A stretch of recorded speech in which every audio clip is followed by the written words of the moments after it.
આજે આપણે કેરીનો રસ, બે પડવાળી રોટલી અને બટેટાનું શાક બનાવીને તૈયાર કરીશું. તો વિડીયો ખાસ જોજો અને મારી ચેનલ ઉપર નવા હો તો ચેનલને સબસ્ક્રાઈબ કરી દેજો અને જો ફેસબુક પરથી જોઈ રહ્યા હોય તો ફેસબુક પેજને ફોલો કરી દેજો, જેથી રોજ નવા વિડીયોના નોટિફિકેશન તમને મળતા રહેશે.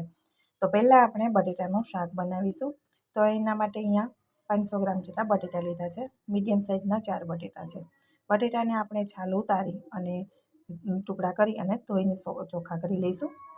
તો ઉપરની છાલ છે એ મેં અહીંયા બધી કાઢી નાખી છે અને ટુકડા છે એ થોડા આપણે મોટા કરીશું.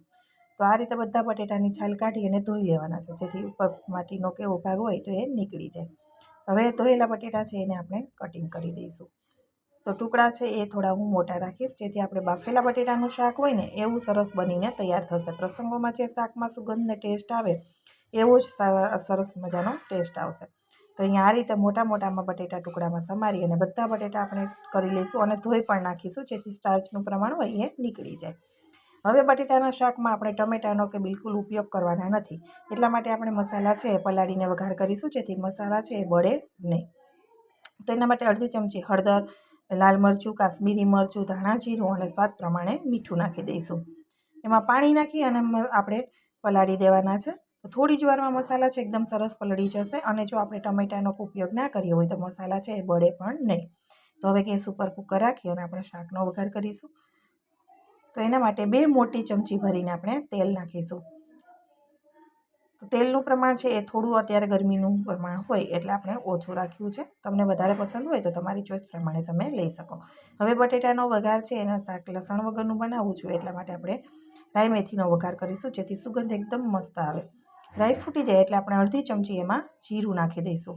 અને મેં અહીંયા એક નાનો એવો ટુકડો તજનો અને નાનું પાંદડું બદિયાના ફૂલનું નાખી અને ટીચી લીધા હતા એ નાખી દીધા છે, જેથી પ્રસંગોમાં આપણે રસોઈયા મહારાજ બનાવીને એવું શાક બનશે. સાથે આપણે 1/4 ચમચી જેટલી હિંગ નાખી દઈશું અને પછી બટેટા નાખી અને બટેટાને તેલમાં 3 મિનિટ જેવું આપણે તેલની સાથે સાતળીશું, જેથી વઘારની સુગંધ એકદમ સરસ એવી બટેટામાં ભળી જાય. અને તજ બાજુ ટીચીને આ રીતે વઘારમાં નાખીએ ને તો એની સુગંધ એકદમ સરસ આવે અને ઓછા પ્રમાણમાં નાખવાનું. જો ગરમીમાં પસંદ ન હોય તો સ્કીપ કરી શકાય, પરંતુ શાક એટલું સરસ બનશે ને તમને પ્રસંગ જેવો જ સુગંધ આવશે. હવે 2-3 મિનિટ આપણે મીડિયમ ફ્લેમ ઉપર બટેટાને સાતળી અને ત્યાર પછી જે મસાલો આપણે પલાળીને રાખ્યો હતો એ બધો જ નાખી દઈશું. મસાલો પલાળીને નાખ્યા પછી આપણે બટેટાને સરસ રીતે ચડવા દેવાના છે. 3 મિનિટ જેવા ગેસની ફ્લેમ મીડિયમ જ રાખીશું, જેથી મસાલામાં ચડી જાય અને ઉપર તેલ દેખાવા લાગે ત્યાં સુધી. મસાલા આ રીતે નાખવાથી બળતા પણ નથી અને શાકનો કલર પણ એકદમ સરસ એવો આવે છે. ઢક્કણ ઢાંકી 3 મિનિટ માટે રાખીશું. 3 મિનિટ પછી તમે જોશો ને તો ઉપર આ રીતે તેલ દેખાવા લાગશે, એટલે આપણે મસાલો છે ને એકદમ સરસ બટેટા સાથે કૂક થશે અને શાક આપણું એકદમ સરસ થશે, પાણી નહીં છોડે. આ રીતે મિક્સ કરી અને હવે આપણે 1 કપ જેટલું પાણી નાખી દેવાનું. તમને રસાવાળું શાક કરવું હોય તો એ પ્રમાણે લેવાનું. બાકી 1 વાટકી ભરીને પાણી નાખીશું એટલે 1 કપ જેટલું પાણી નાખીશું, જેથી આપણું શાક છે એ કૂક થયા પછી થોડું ઠંડુ થાય ને તો પણ એને એકદમ સૂકું શાક ના થાય, એકદમ સરસ એવું શાક બનશે.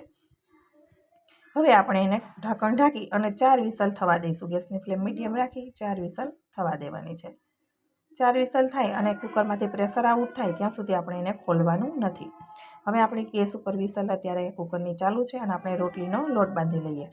તો અહીંયા 3 કપ જેટલો મેં ઘઉંનો લોટ લીધો છે. સાથે સ્વાદ પ્રમાણે થોડું મીઠું નાખી દઈશું અને 1 ચમચી જેટલું મોણ નાખીશું.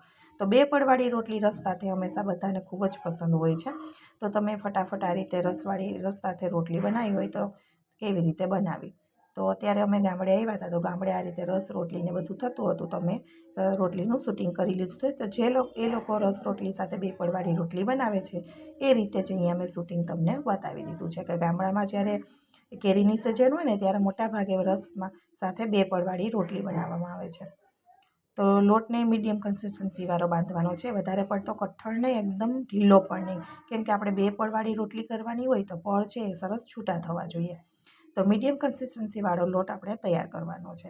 તો અહીંયા લોટ બંધાઈ અને રેડી થઈ ગયો છે. હવે આપણે ચમચી જેટલું એની ઉપર તેલ નાખી દેવાનું છે. તેલ નાખી ફરી આપણે મસળવાનો છે.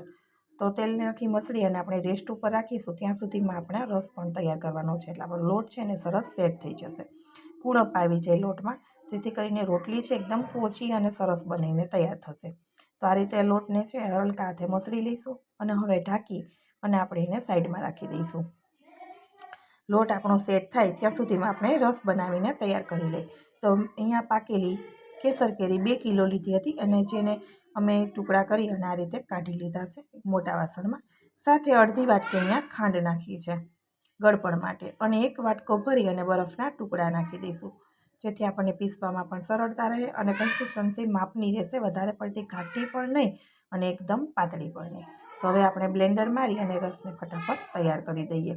તો આ રીતે રસ રોટલીને તૈયાર થતાં ફક્ત બસ પોણી કલાક જેટલો જ મારે સમય લાગ્યો હતો, જેમાં શાક, રોટલી, રસ બધું જ કમ્પ્લીટ થઈ ગયું હતું અને એકદમ સરસ ફટાફટ બનીને તૈયાર થઈ ગયો. તો રસ છે હું તમને બતાવી દઉં કે ઘાટો કેવો થશે અને એકદમ સરસ બનીને ગળપણ પરફેક્ટ છે. જો કેરી વધારે ખાટી હોય તો તમારે ખાંડનું પ્રમાણ એ પ્રમાણે ચેક કરીને લેવાનું.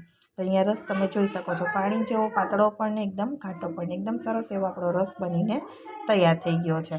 હવે આપણે રસ છે એને પણ સાઈડમાં રાખી દઈએ અને હવે રોટલીની તૈયારી કરીશું. અને શાક છે એમાં સીટી થઈ ગઈ છે, મેં બંધ કરી દીધું છે કુકર.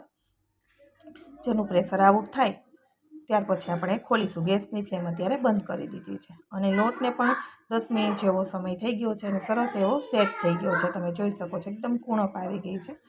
હવે રોટલીમાંથી 2 મીડિયમ સાઇઝના લુવા લઈ લેવાના અને આ જે રીતે ગામડે બનાવે છે એ જ રીતે અહીંયા તમને શૂટિંગ ગામડાનું લઈને જ બતાવી દઉં છું કે એ લોકો રોજ રોટલી 2 પડવાળી બનાવે છે તો કઈ રીતે બનાવે છે અને બહુ ફટાફટ બનીને તૈયાર થાય છે.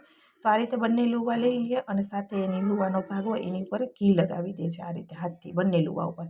અને આપણે છે થોડો કોરો લોટ વેરતા હોય પણ અહીંયા લોટ કોરો વેરતા નથી, ઘી લગાવી અને બંને રોટલીને સાથે આ રીતે વણી લે છે ડાયરેક્ટ જ.